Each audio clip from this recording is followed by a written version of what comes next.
China ने अच्छी खासी फंडिंग की।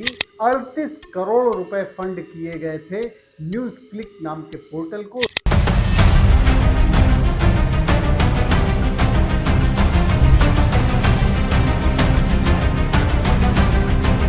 इलेक्शन इंडिया में होता है, लेकिन इंटरेस्ट विदेशों में होता है कि किसी भी तरीके से मोदी सरकार न रिपीट होने पाए, और इसके लिए लंबी चौड़ी फंडिंग भी की गई कुछ लोगों को, और उनकी जांच भी हुई। कौन है वो लोग और कितनी फंडिंग की गई, इसके बारे में हम बात करेंगे कि लोकसभा 2024 के इलेक्शन के पहले किन लोगों को फंडिंग की गई थी विदेशों से। नमस्कार, मैं हूं राजीव, आप देख रहे हैं आपकी खबर राजनीति। देखिए, भारत में जब पॉलिटिक्स होती है उसका असर जो है विदेशों में भी, चूंकि फॉरेन के जो एक्सटर्नल अफेयर्स जो रिलेशन होते हैं, ये बहुत बड़ा फैक्टर होता है। इसलिए जो विदेशी ताकतें हैं वो बिल्कुल भी नहीं चाहती थी कि मोदी सरकार भारत में रिपीट हो पाए। और इसका सबसे बड़ा उदाहरण ये हुआ कि चाइना ने अच्छी खासी फंडिंग की, और एक मामला पकड़ में आया जिसकी इन्वेस्टिगेशन अभी हो रही है, और वो था मामला न्यूज क्लिक को फंड किया जाना। 38 करोड़ रुपए फंड किए गए थे न्यूज क्लिक नाम के पोर्टल को, और इसमें जो उसके सबसे बड़े रिपोर्टर थे अभिषार शर्मा। और अभिषार शर्मा और उनकी पत्नी ने जो काम किया वो बंटी और बबली वाला, आपने जो मूवी देखी होगी उसी तरीके का बिल्कुल काम किया गया था। न्यूज क्लिक के जो फाउंडर थे प्रवीर पुरकायस्थ जेल भी गए, और उसके बाद उनको बेल भी मिली। लेकिन ये मामला लोकसभा तक में उठा हुआ था, और लोकसभा में 2023 में बीजेपी के नेता निशिकांत दुबे ने न्यूयॉर्क टाइम्स के एक खबर का हवाला दिया था जिसमें यह कहा गया था कि 38 करोड़ रुपए न्यूज क्लिक को दिए गए, और उसमें कुछ कांग्रेसी नेताओं के भी नाम थे।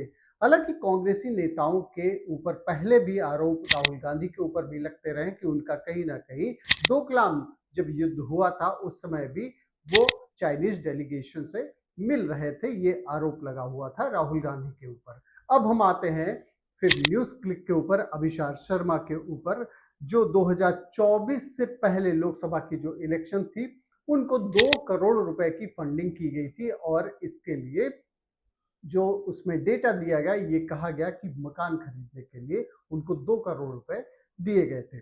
अभिषार शर्मा और पुरकायस्थ के चाइनीज लिंक की जब जांच की जाने लगी, जो इन्वेस्टिगेटिंग एजेंसीज हैं जब उसको जांच करने लगी, तो उस समय वह एक विक्टिम कार्ड खेलने लगे।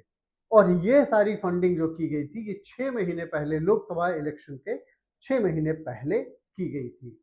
और अगर आप उनके जो खबरें हैं, अभिषार शर्मा ने जितनी भी खबरें की हैं, अगर उनको आप देखेंगे तो वो सारी एंटी मोदी ही रहती थी। पॉलिटिक्स में ये कैसे हो सकता है, न्यूज में ये कैसे हो सकता है कि आप एक पूरी तरीके से बायस्ड हो जाए। खबर तो जो है वो दिखनी चाहिए, लेकिन अभिषार शर्मा ने जो काम किया और उनकी पत्नी ने जो काम किया, अभी हम आते हैं उस लिंक पर कि इन लोगों ने क्या काम किया, अभिषार शर्मा और उनकी पत्नी ने क्या काम किया। एजेंडे के तहत ये खबरें चलाते थे।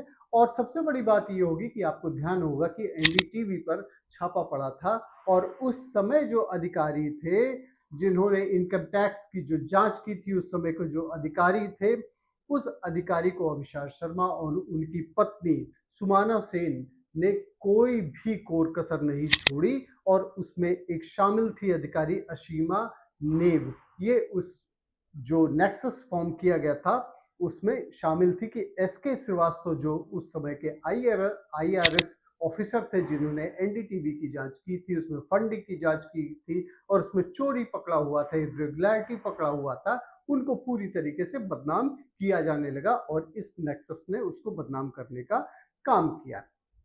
एक वेबसाइट, वेल नोन वेबसाइट है भड़ास फॉर मीडिया, उसके अनुसार अगर हम देखते हैं तो इनकम टैक्स की तरफ से सीबीआई को जो जानकारी दी गई है उसमें अभिषार शर्मा के पास अनअकाउंटेड मनी 4 करोड़ की संपत्ति है, जबकि उनकी वाइफ सुमाना सेन के पास में 7 करोड़ रुपए है। ये जो इंफॉर्मेशन इनकम टैक्स ने सीबीआई को दिया था, भड़ास फॉर मीडिया वेबसाइट उस चीज को क्लेम कर रहा है। जिसने ये बताया है, सारे पेपर्स भी उसमें लगाए हुए हैं और ये दिखाया हुआ है कि जो इन्वेस्टिगेटिंग एजेंसी जो जांच कर रही थी उसमें किस तरीके से क्या-क्या चीजें सामने आई थी। हालांकि अभी जो ये आरोप लगे हैं इसमें अभी कोई फाइनल फाइंडिंग नहीं आई है, लेकिन फिलहाल ये मामले तो सामने आने ही लगे हैं सोशल मीडिया पर। इस समय अभिषेक शर्मा और न्यूज़ क्लिक और चाइनीज कनेक्शन इस समय ट्रेंड कर रहा है। और जो लोकसभा इलेक्शन के पहले ही जो ये सारे काम हुए थे, लोकसभा में भी ये मामला उठा हुआ था। अब आप ये समझ सकते हैं कि इंडिया में इलेक्शन होता है तो जो डीप स्टेट है इंडिया का, वो नहीं चाहता है। देखिए, विपक्षी पार्टियां अगर नहीं चाहती हैं, कोई बात नहीं, ये पॉलिटिक्स है, इसमें अपोजिशन होना भी जरूरी है और अपोज करना उनका काम भी है।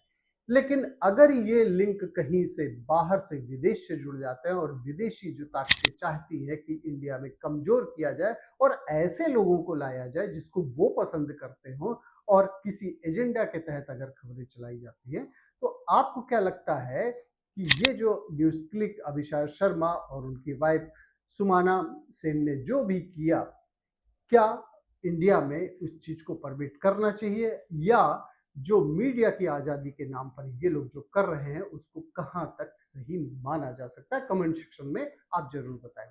बहुत बहुत धन्यवाद आपका, आपकी खबर राजनीति देखने के लिए। और नए हम आपके साथ में फिर कोई सवाल लेकर आएंगे। Thank you.